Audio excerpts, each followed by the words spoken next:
Hello, I'm Gunnar Peterson. I work at Forder, which is a trust platform for digital commerce. I thought it would be a good idea to get some other voices in the security space together for a chat once in a while, and I called this podcast Security Insights. It's always nice to share and hear what problems others are tackling and creative ways they're going after it. In this sense, I got super lucky with my first chat here today with Snyder, who you'll hear about in a moment.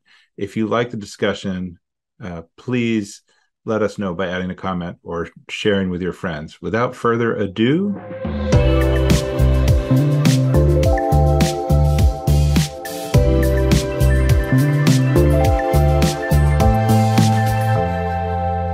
hello, welcome to Security Insights podcast with security leaders and innovators. Today, I'm very excited that our guest is Snyder. She is CEO and founder of Thistle Technologies. Welcome, Window.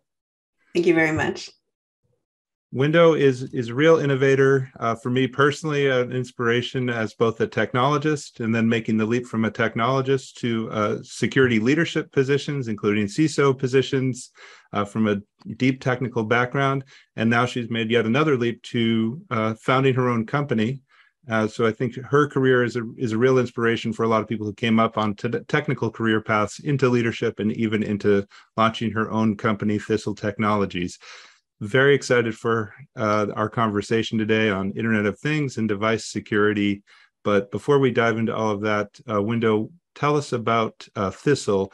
What led you to found this company and kind of what gave you the impetus to get going on this in a nutshell? Honestly, I feel like I've been working on this problem or something very similar almost my entire career. So early on, I was a software engineer working on developing either security sensitive software or software with security considerations. And went to Microsoft, and as they were going through this point where they were dealing with so much malware, and what we were working on there was creating architecture level changes that would mitigate broad categories of vulnerability. So a lot of the work that we built at Microsoft was already present, let's say, in operating systems like Linux and OpenBSD. Went to Firefox, which is another platform, built these architecture level mitigations in Firefox. Same thing with iOS and OS 10. And honestly, these general purpose operating systems had all kinds of security work and security resilience that in my roles at Intel and to a certain degree at Apple, looking at the lower level technologies for the devices they build, and into Square, where we build a point of sale system, which is kind of interesting because Square builds the entire stack, including their own ASICs, right? So I was starting to see in the device space that the security work we had done in the general purpose OS space just hadn't made it into devices, not to the degree that you would have expected. And so for a lot of these systems, they were missing things like modern memory corruption mitigation, or separation of privilege, or even separation between code and data. So it was just decades behind the rest of the security space in terms of platform security resilience. And so I felt like, do we really have 20 years for device manufacturers to catch up to where the general purpose operating systems are? Because these devices are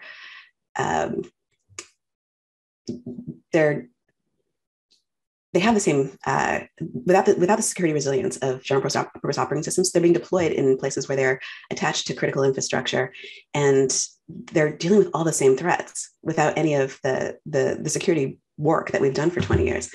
So I started thinking about how could I bring the kind of work that I'd seen and worked on in all these different places to device manufacturers, to device developers in general. And so that's what we're building at Thistle Technologies. We're building a set of libraries, tools, and backend services that device manufacturers can use to incorporate into their own devices and build a modern security architecture quickly without having to implement all these different steps themselves.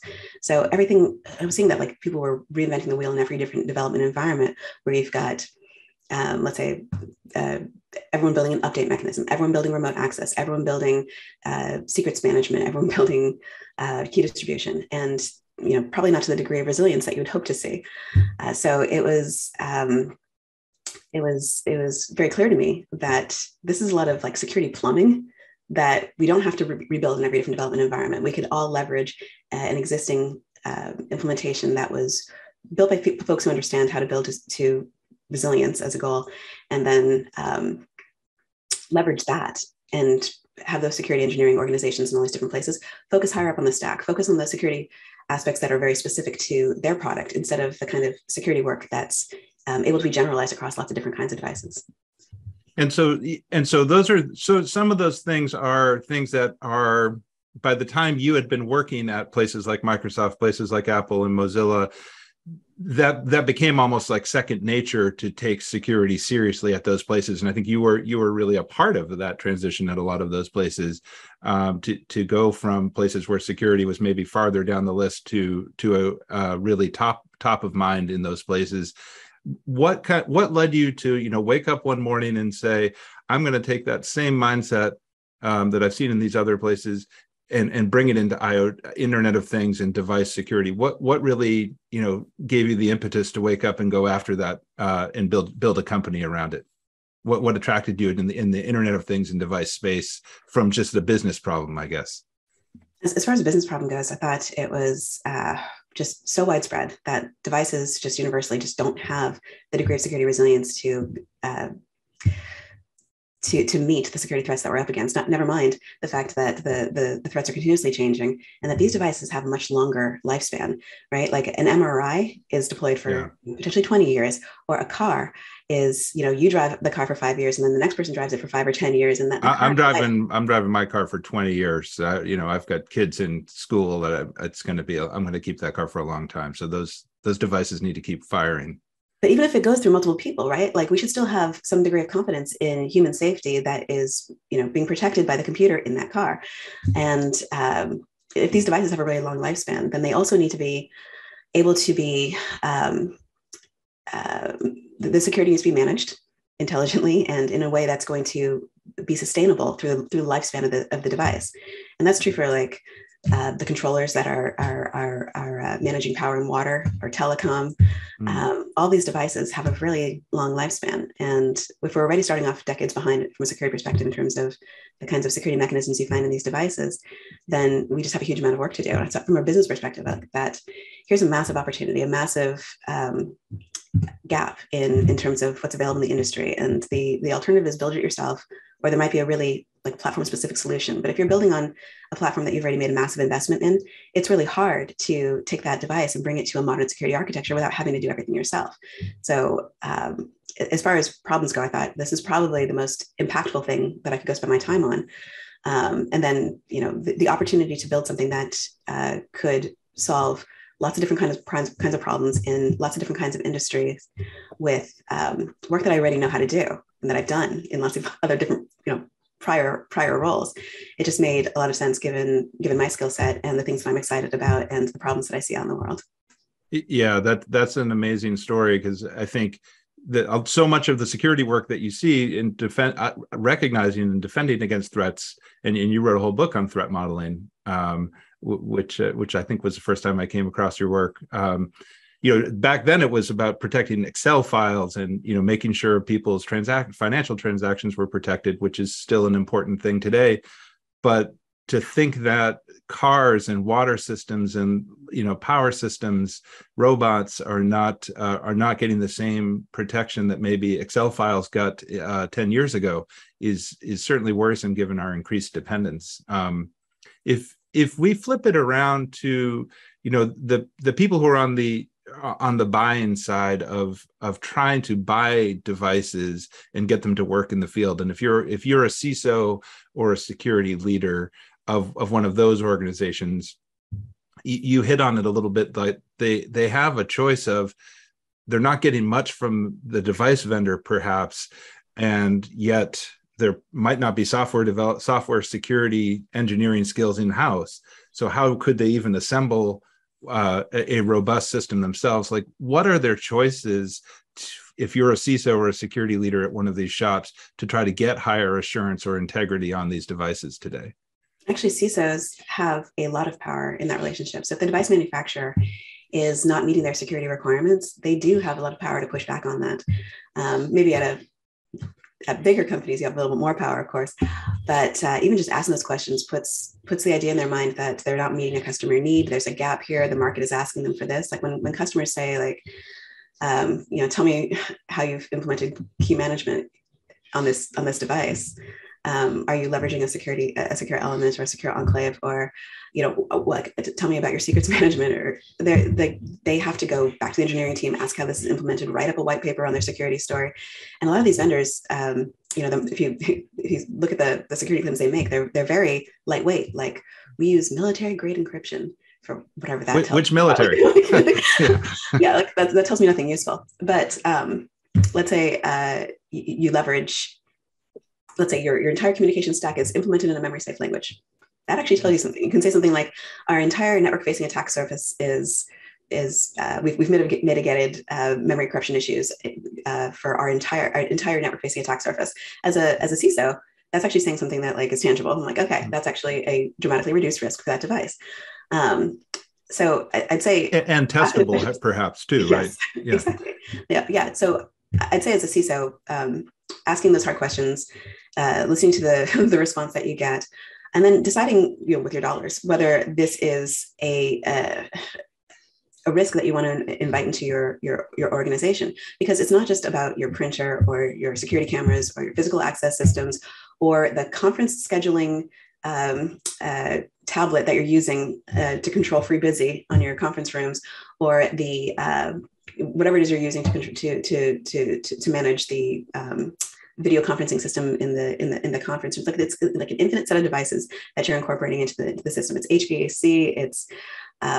It's kind of endless, right? So from a management perspective, you get to this place where your risk is expanding, the complexity is growing, exponentially, and it's not just the devices that you incorporate; it's all the technologies they've incorporated into the devices that you then need to manage. So if there's a vulnerability present in, let's say, a widely used technology that gets incorporated into a bunch of things, you don't know which of your devices have that incorporated, and to the IT department, those are black boxes.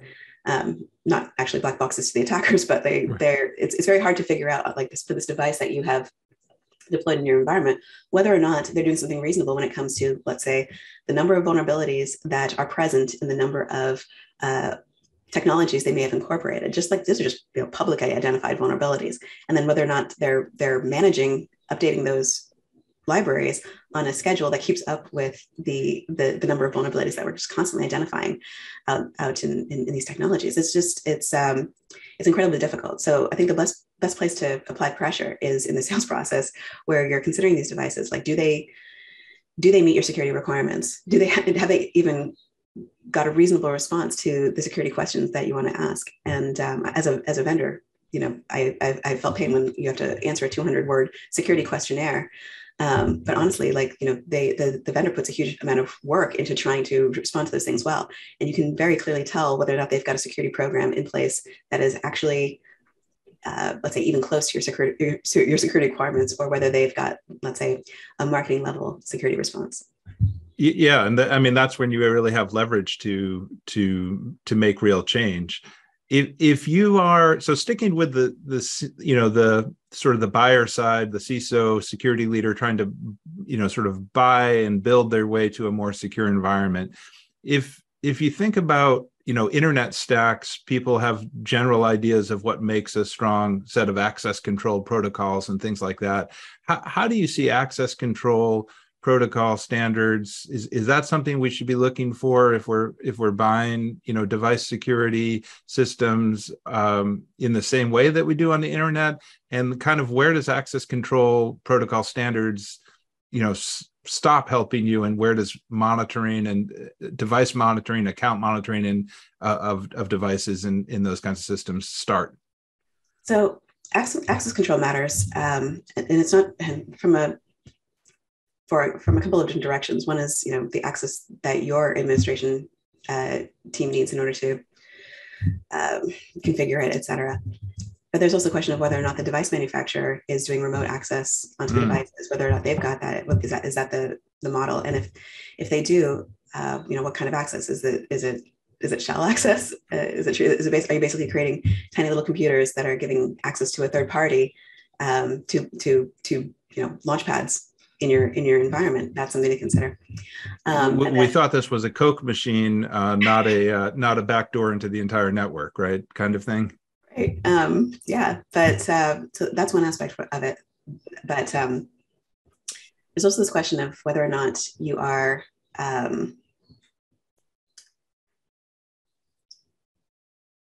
whether it's like one size fit all, right? Like do you even have, let's say, role-based access? Can you revoke access, or is it a single key that's available to everybody, whether it's on your team, or is it a single key that's available to every technician in their environment? So I'd say that's a consideration. It's worth asking. But even if access control is, let's say, implemented well, once the device has been compromised, if it's compromised, getting back to a known good state is a critical piece here, because you don't necessarily have the tools to evaluate whether or not this device is now clear, right? If it's been compromised, you may or may not have an image of what the firmware, for example, looked like to be able to compare it to. Do you have like a checksum for the uncompromised version, like last known good? And yeah, or like I've installed an update, and so that has been refreshed, but like, did it actually touch all of the writable components of the system? Is it possible that the attacker had some code that was resonant in some other location, right? Like, it's very hard to evaluate whether those devices are ever able to get back to a known good state, because they're opaque, again, to the IT department here. So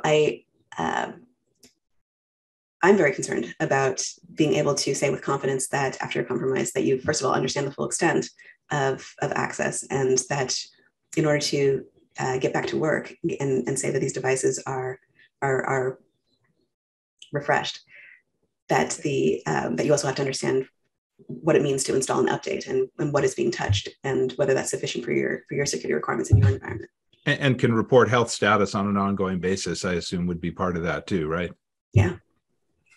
So zooming out a bit, I mean, it seems like a pretty pervasive problem to me, where attackers can use devices both as targets and as launch pads.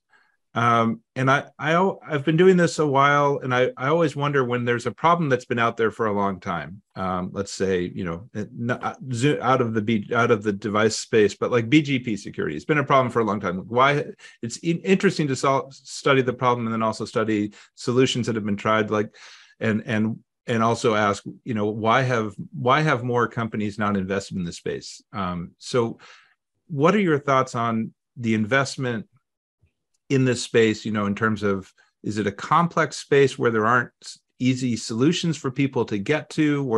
Was there a gap in the market of just vendors not providing the solution, finding the right place in terms of, is it the buyer, the person assembling the robots or the power control systems, or is it the device manufacturer? Or do you think that companies and the public generally just doesn't recognize the threats? Is it a lack of recognition of the threats, a lack of recognition of available countermeasures? What do you think has been the problem historically about maybe an underinvestment in security in the space, and like what will change that going forward and make Thistle Technologies ringing the bell on the New York Stock Exchange someday down the road? I think there have been a number of factors, and I think one of them is that it's hard, right? It's hard to do this work, and there's always a balance, right, between, let's say, this is an investment we're going to make in these low-level security mechanisms, versus this is a feature that is customer facing. And if you're not feeling security pain immediately for a lot of these folks, then it's difficult to justify making the security investments in foundational technologies versus working on a customer-facing function. So when they do decide to make that, it's because maybe they saw that there's increasing attention to these devices by attackers, that they're increasingly being attacked, and that they maybe see something in their space. Like automotive security changed when security researchers started demonstrating that they were hugely vulnerable. When Jeep started going into the ditch, right? Like that's when it changed, right? Right. You see, like, wow, this is a huge problem, and folks who with their dollars are just like, oh, what do you mean an attacker can, like, turn off my brakes in the middle of the freeway, right? Like that's scary for folks, and it's also sensational. But folks start to recognize that there's a real problem here. So part of it is awareness, right? For a long time, they were kind of perceived to be black boxes, and I think a lot of device manufacturers thought that meant that because they were a little bit harder to investigate, that was somehow an aspect of security. But of course, attackers have debuggers, and attackers have JTAG devices, and they're not nearly as opaque as they believed, and it's a really insufficient security mechanism to hope obscurity is gonna somehow protect you. But so that's part of it. And the other thing is that I think security researchers and attackers both have been turning their attention to devices, because we've built a significant degree of resilience into our general purpose operating systems, into even mobile phones, for example. And so if you want to create an entire, let's say, exploit chain for one of those devices, it's a huge amount of work compared to, let's say, a device that doesn't have memory corruption mitigation, and it doesn't have even separation of privilege or separation between code and data. It's like 1995 in there, right? It's so much easier once you're tooled up. It's a lot easier to compromise those kinds of devices. So attention has been shifting both amongst security researchers and attackers to these devices, because let's say it's a printer. It's on your corporate network. It's a data store for everything. All your most important documents go to the printer to be printed out. Like that's and then it's probably sitting there stored for a while as well. So, and it's undermanaged, right? The presence of the attacker is not going to be noticed, whether that's because there's nothing on the device that is identifying that something changed, or that it's making connections to additional devices on the network that it shouldn't. There's very little inspection happening there. So I'd say it's both a combination of, but what's changing right now is that there's a lot of demonstration of device attacks, whether it's security researchers or it's compromised by criminals. People are seeing it more, so now they're realizing that this is something that they have to think about. But additionally, there's also the cost of investment. So that's actually one of the reasons that we're trying to make it easy, right? We want to make it easy to be able to incorporate sophisticated security mitigations into your product without having to do a whole forklift upgrade to move to a whole other platform in order to get those modern security features. So by making it easy, we hope that it's changing the balance between, like, well, this is hard and expensive, and I want to focus my resources on customer-facing functionality versus, oh, I'm feeling pain now, and we need to do something. If I can make it easy to get there, then I'm hoping more folks will be able to adopt those modern security capabilities. Yeah, that's just a terrifying statement, but I think unfortunately very true to think that people are driving down the road in a car at 70 miles an hour, effectively running Windows 95 once people get past a couple of very basic protections, and the mismatch of the leverage that we have, like physical leverage, electrical, water, automotive leverage, robotic leverage, to some of these devices that are running very, very basic operating systems that don't have the kind of protections we might have seen 15 or 20 years ago in modern operating systems. That mismatch seems like a gap that's incredibly important to go after. So I'm excited to see where Thistle Technologies and your team can close those gaps, both as someone who drives a car and deeply fears robots. No, sorry. I welcome our future robot overlords. Apologize. So, Window, looking down the road a bit, you talked about the importance of device updates, which that almost tells you the state of play if that's the starting point of, like, let's have secure operating systems that can update themselves. That tells me as a security engineer quite a lot about the state of play. And I know that getting those foundations in is absolutely critical to do anything else useful. But looking out a little bit over the landscape over the next couple of years, what other use cases do you foresee people investing in the device security space? Is it more protocols around secrets management? Is it anonymous analytics that are, privacy preserving somehow, or what are the other kind of pointy tip of the spear security capabilities that you see coming down the line over the next couple of years? Sure. I will say that update as a starting point is kind of it's an interesting one, because in addition to needing update, you actually, a lot of devices actually do have an update mechanism. But the question is whether or not the device manufacturer is actually willing to put an update out there. Because if you don't have confidence in the reliability of the update mechanism, then you're unlikely to want to ship an update. Because let's say you're updating a web browser and there's a failure. Maybe you've got a 2% failure rate or 4% failure rate. The user can, for the most part, figure out how to get started again, right? Maybe they'll try the installer again, or maybe they'll restart their machine and get it going again. And for the most part, it works out and they can get back to where they're going. But when an update fails for a device, like if it's a car, that might require coming back to the dealership. If it's a phone, it might have to come back to the mobile phone store. If it's a refrigerator, you might have to send a technician out there. If it's like a massive TV on your wall, you're not going to bring that into to Best Buy, right? You're going to have to find someone to come in and take care of that. If it's on the manufacturing floor, right? Like a technician has to go out to each one of these devices and address the failed update. So a reliable update mechanism is what's required here. And a lot of update mechanisms are not reliable because a 1 or 2 or 4% failure rate is completely intolerable in the hardware space, right? If it's a satellite and you do an update and you've got a failure rate like that satellite is just gone forever, right? It's completely intolerable to have the kinds of failure rates we see in software if we're talking about hardware problems. So I would say that first thing is a reliable update mechanism. And then next is the ability to get back to a known good state. So if there's a problem of any sort, whether it's a failed update or it's a compromise, getting back to a known good state where you can with confidence say that you've completely refreshed the machine, that's really critical, because you want to be able to get back to work quickly. And whatever the device does, you want it to be functional again quickly, because for a lot of these devices, a compromise might not be the worst possible case. Right.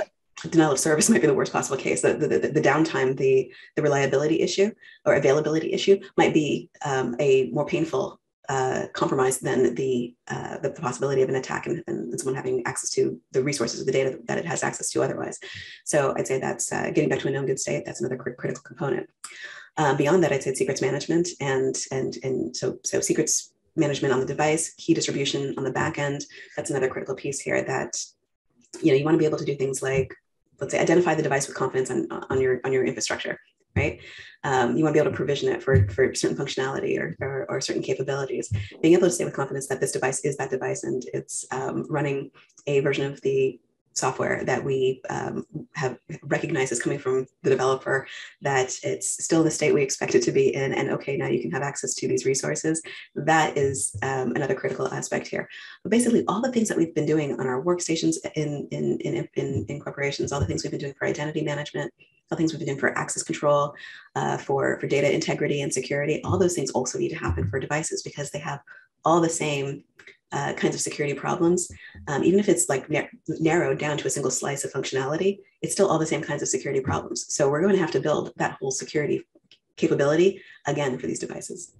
And as a starting point, starting with the device update, I think from Thistle standpoint, it gives you the ability to really have a platform, I'm assuming, to go after all kinds of other use cases as both the recognition of the threats evolve and also require more sophisticated countermeasures down the road, right? Exactly. That's why we started with update, because it's great place to get like a foundation of security to build on. And then if you have a highly reliable update mechanism, then you can start to improve the other security aspects of the product. So that might be getting back to a known good state. It might be remote access, or it might be a modern memory allocator with memory corruption mitigation, or it might be a communication stack that's implemented in a memory safe language, right? But very few environments can do all this stuff at once. So update is the place to start. And then being willing to deploy updates and continuously improve security requires an update mechanism that's reliable enough that that device is coming back up after you update it. So yeah, it's one thing follows the next. Window, I really, really enjoyed hearing about what you're doing at Thistle Technologies today. And particularly, I knew that it was a gnarly problem. And I knew that there were creative solutions required. What I also really enjoyed from today is I've seen a lot of security designs over the years that assume that every single problem can be solved in version 1. I really liked hearing about how you found the skinny end of the wedge to go after some high value, but also achievable use cases that are easy for customers, presumably to understand and set Thistle up to solve some of the more emerging threats down the road too. So fascinating launch plan and engineering approach. All the best to you on this journey of your new company, and thank you so much for your time today. Thank you for having me.